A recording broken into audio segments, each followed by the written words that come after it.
ये क्या, no no no no no no no, ये नो नो क्या है जी? क्या कहा? ये इल्लू इल्लू क्या है? नहीं, इल्लू इल्लू नहीं, ये है नो नो।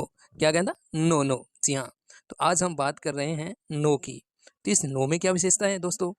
तो दोस्तों, अगर आपका दोस्त आप बुलाए और वहाँ न आए और आपका कहना न माने, तो आप क्या कहोगे? वो वफादार नहीं है। तो गणित में जो सबसे ज़्यादा वफादार अंक है, वो कहेंगे नो।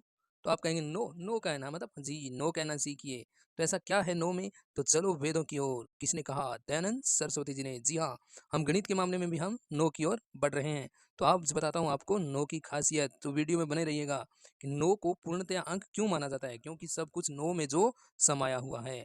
तो शुरू में हम देखते हैं नो की टेबल। दोस्तों, शुरू करते हैं नो की टेबल। नो की टेबल के लिए आपको नो नो नहीं कहना है। कैसे? चलो गिनती लिखते हैं। गिनती तो आती है आपको जी। कैसे? गिनती शुरू करते हैं जीरो से।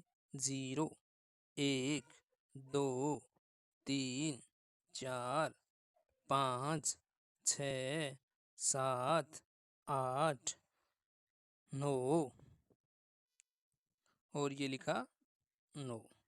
ठीक है। अब काउंटिंग उल्टी। जीरो, एक, दो, तीन, चार, पाँच, छ, सात, ये लिखा आठ, और ये लिखा नो। जी हाँ, तो आपको आया नो का टेबल जी। तो मैंने नो को अंक को वफादार क्यों कहा? चेक कीजिए। नो को किसी अंक से गुणा कीजिएगा, उत्तर है वो नो ही आएगा। कैसे? जीरो नो नो, एक आठ नो, दो सात नो, तीन छः नो, चार पाँच नो, पाँच चार नो, छः तीन नो, सात दो नो, आठ एक नो, और नौ जीरो नो। है ना नो वफादार अंक? तो अब नो के अंक से हम और क्या क्या कर सकते हैं? तो चलो बढ़ते हैं आगे, क्योंकि हम लौट रहे हैं वेदों की ओर। तो पेश है नो का पहला जादू। क्या है वो जादू? जरा देखो दोस्तों। जैसे इसमें हमें 1000 से 788 घटाने हैं, और हम हमेशा किधर से घटाते हैं? बाईं ओर से। लेकिन हम तो नो का जादू देख रहे हैं जी। नो, यस नहीं नो, अर्थात उल्टा। तो उल्टे का मतलब अब हम करेंगे दाईं ओर से। कैसे? जो भी संख्याएं हैं उसको आप नो से घटाते जाएं, यानी दाईं ओर से नो से, और अंतिम अंक 10 से। है ना मैजिक? कैसे? जैसे 7 को यदि 9 से घटाएंगे तो कितने बचेंगे? 8, 9, 2। 8 को यदि 9 से घटाएंगे तो 1, और अंतिम जो अक्षर है वो हमें 10 से घटाना है। तो 8 को यदि 10 से घटाएंगे तो कितना बचेगा? 2। तो यही आंसर रहेगा हमारे 1000 से 788 घटाने पर। अब पेश है 1000 से हमें घटाना है 465। तो कैसे घटाएंगे? तो वही तरीका, हम दाईं ओर से। 4 को किससे घटाएं जी? 9 से। तो 9 से 4 गए 5, और 6 को 9 से घटाया 3 जी। इनको भी 9 से जी नहीं, यह अंतिम अक्षर है, और अंतिम अक्षर को 10 में से घटाना है। तो 5 को 10 से घटाया 5। आया ना आंसर? अब 1000 को 734, यानी 1000 में से 734 घटाना है। तो शुरू करते हैं जी। नहीं दोस्तों, मैं शुरू नहीं करूंगा। क्यों नहीं करूंगा? क्योंकि अगर आपको ये पसंद आया तो इसका जवाब आप कमेंट में दीजिएगा और लिखिएगा जिंदाबाद मैजिक गणित। तो ठीक है, अब बढ़ते हैं नेक्स्ट की ओर। जी दोस्तों, 72 को गुणा करना है 99 से। तो 99 में 9 तो है, तो हमारा मैजिक तो जारी है। कैसे?